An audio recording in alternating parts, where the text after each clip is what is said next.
So again and again, I return to this question: what conditions are shaping what's possible here? And over time, behavior becomes a much larger story.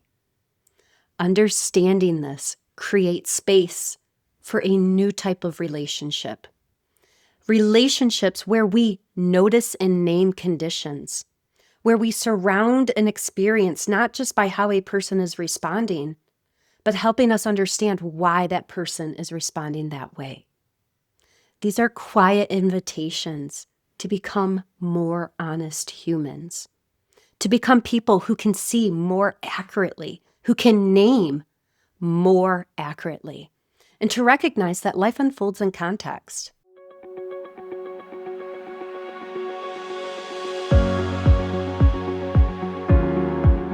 Welcome to Reweaving Systems from Nervous to Regulated. I'm Miss Jana, educator, system weaver, and your fellow traveler in how humans make sense of the world.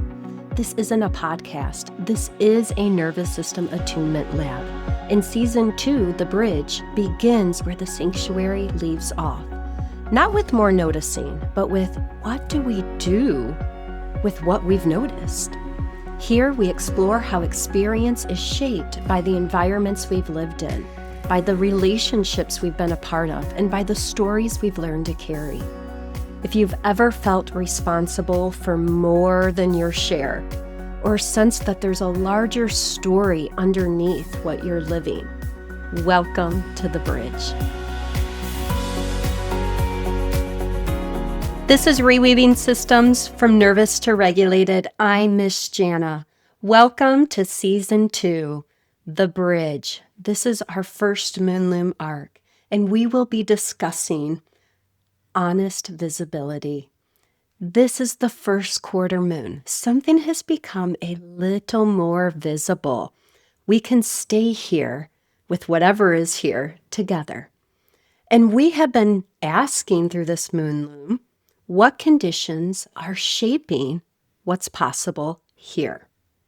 Certain people quietly change the way we see the world.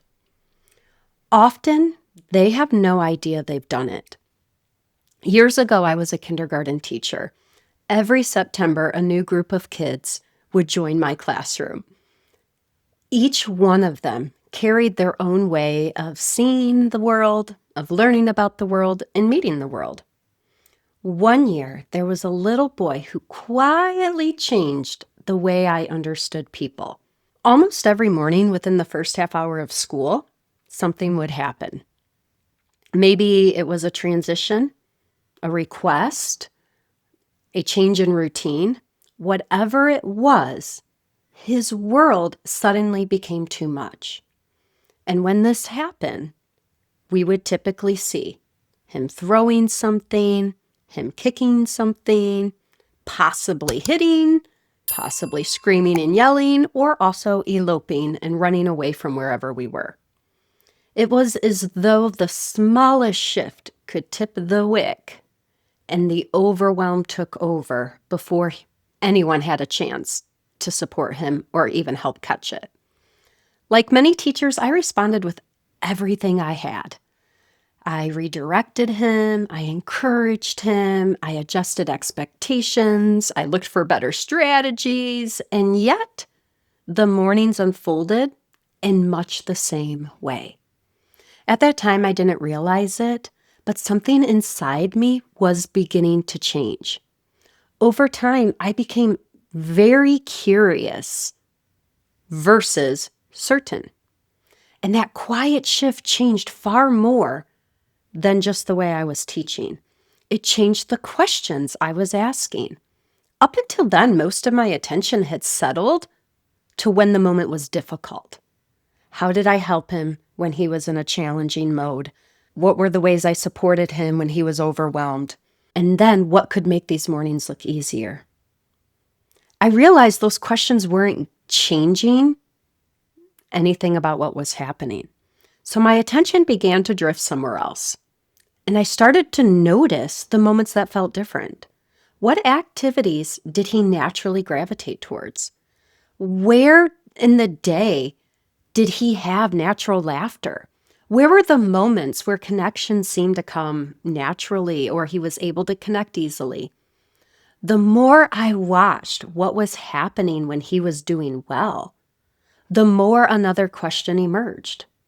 What are these moments showing me? What conditions are making this possible? That single question changed where I looked. It changed where my attention gradually shifted towards. It gradually shifted towards surrounding him inside of an environment that looked like things looked when he was doing well. When he arrived, of course, I greeted him. Of course, I helped settle him in and invite curiosity and make the connection easier. But as those questions grew, they naturally invited me to change my response. So one morning, I decided to try an experiment. Before he arrived, I thought about all the activities he loved, and I set those activities up in the room. For the first 20 minutes, I created an invitation for children, not a demand.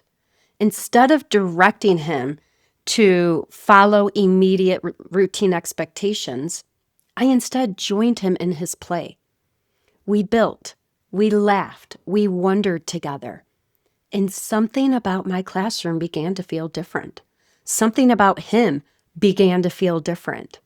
I was the same teacher. This was the same little boy. But the conditions shifted. When I think back on those days now, it almost seems obvious. At the time, it was not. What has stayed with me long after that experience and long after that school year ended was that it quietly changed the way I understood people.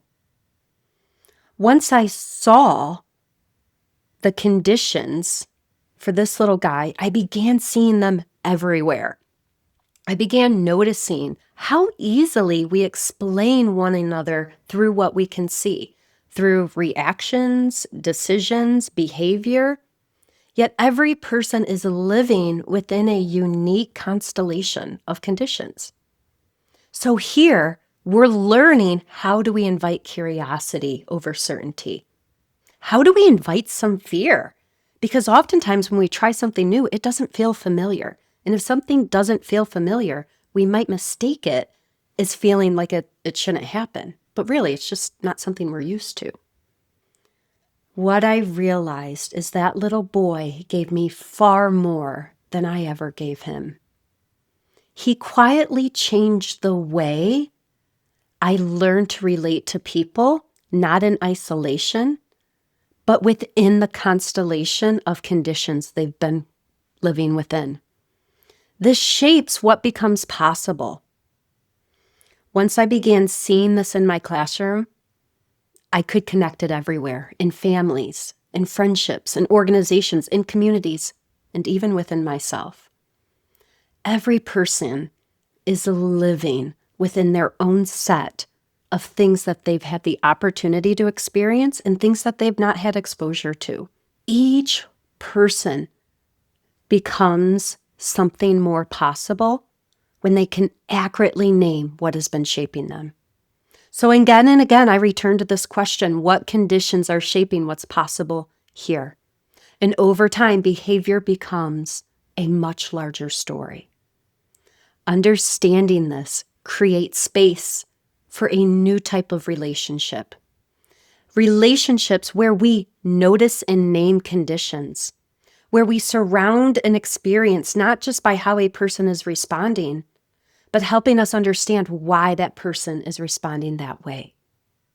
These are quiet invitations to become more honest humans, to become people who can see more accurately, who can name more accurately, and to recognize that life unfolds in context. We are discovering that conditions participate in shaping what becomes possible in our lives. As our perception expands, so does our compassion, so does our discernment, and our responsibility to begin finding what I like to call right relationship, which is how we collectively live through mutuality and lived through shared aliveness. Together this week, perhaps we can carry one question together. The next time a moment begins to feel too difficult, instead of coming up with a story right away, pause and perhaps allow the experience to unfold by naming the different constellation of conditions we can now see because we're choosing to look that way. Perhaps those conditions have been shaping what's been available all along. And when we can look at what has been shaping us, then we can make more accurate decisions. Is this accurate to who I want to be? Or is there more that I need to bring into the situation? One question can begin to open that landscape. And this is the question we'll hold this week. What conditions are shaping what's possible here?